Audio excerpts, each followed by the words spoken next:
Thank you. Could you please briefly introduce yourself and your company? Sure. And we will get started. Sure. My name is Kai Peeters. I am the founder of a company called HIP Interactive Property. So essentially I'm a HIP CEO. We are a property crypto project. I've been in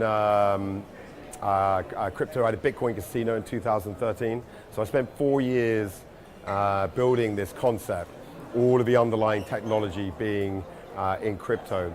But essentially what we do is turn properties into bank accounts so that people who own buildings can access the equity and the debt in their property in real time, and investors can participate in the decisions that owners make about their property bank account.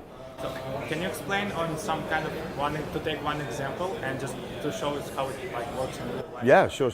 I'll show you a demo afterwards because we have a whole product we're about to roll out.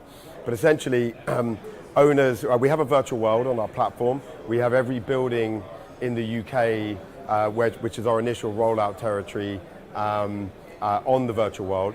And essentially, if you own a building in the UK, you can come to our product, go into the virtual world, find your home, claim your home, and then you apply for what we call property banking.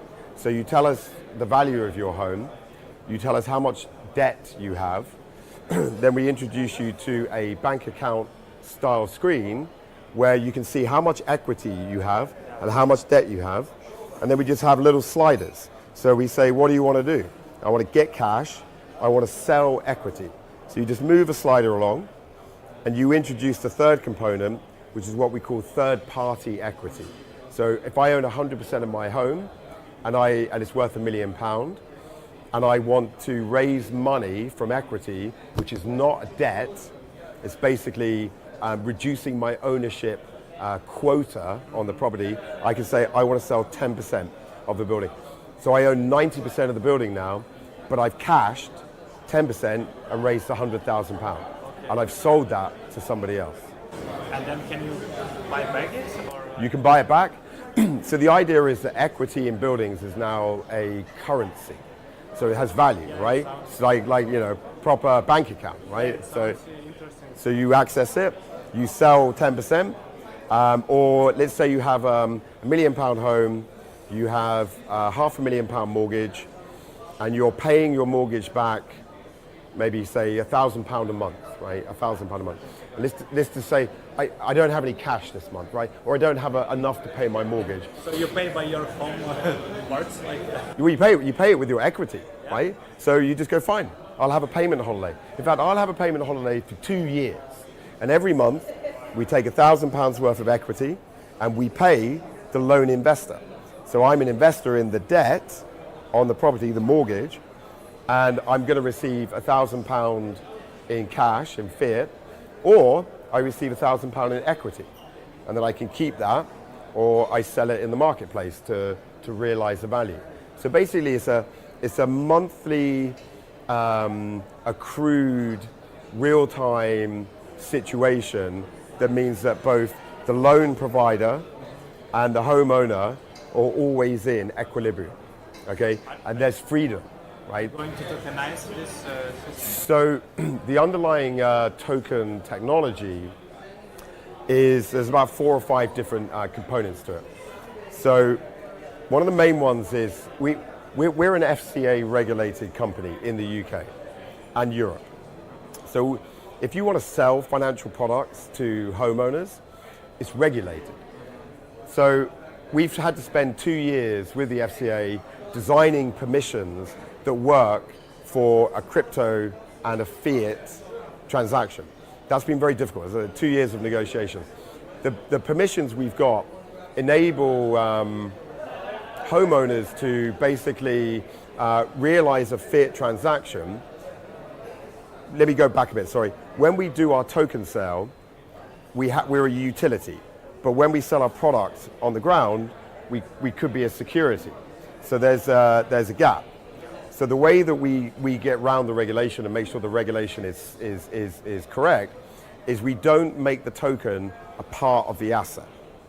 We make the token a part of the infrastructure.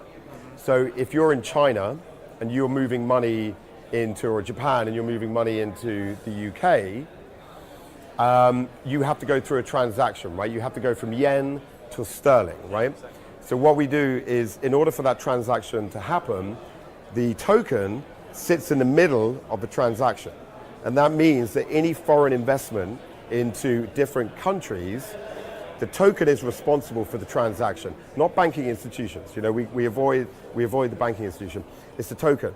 So it means that the turnover, the entire turnover of an investment cycle, at the center of that is a token, but it's a utility, not a security.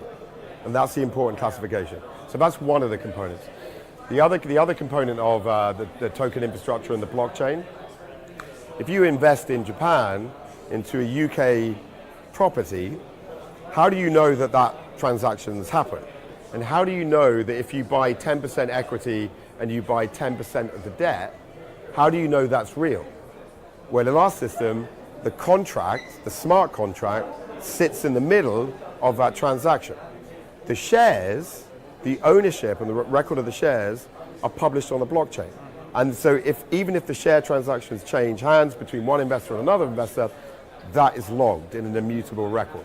That means there's intrinsic trust in the service. Going back to the regulation, FCA regulated, we're the first company in the world to be able to trade debt and equity on a contract. The contract is a prequel to a smart contract, meaning that we have a fully automated viral property concept. So you apply for funding from property banking. Your engagement is written in a contract. Foreign investors invest in the contract, which the contract is held by a trustee, and there is a charge, a first charge over the property, which reverses into that agreement. And that means the whole process is automated. If HIP was to turn off and disappear, the investment scenarios still exist. They still maintain themselves. That's the key. That's the key. Yeah, it sounds interesting. Probably you will change the industry. Like I see that you're there, make some kind of movements. Okay, can you give also like your feedback regarding the conference, regarding the forum, like how you feel it? Yeah, I've been on a world tour for about 6 weeks now, 7 weeks. I'm heading back. This is our last conference. So I was in South America. I was at the North American Bitcoin Conference. I was at Davos, Switzerland, the World Economic Forum. Then I was in Cambodia and Bangkok, and now I'm here. So I was supposed to go the other way around the world. So the reason we chose this event is because we're nearing to the point of doing an ICO. You guys are really established in Asia. We knew there was going to be a big audience. We knew we'd have some time to talk on stage. We'd be able to network over a 3-day period. It wasn't a short conference. So yeah, we locked in. I mean, we just saw it as a really good opportunity to put our feelers into Asia and start to get that audience. You know? So it's been great. It's been a really good event. We're happy with it. Thank you for coming. Thank you for your time, for interview. Thank you very much. You're welcome. Thank you.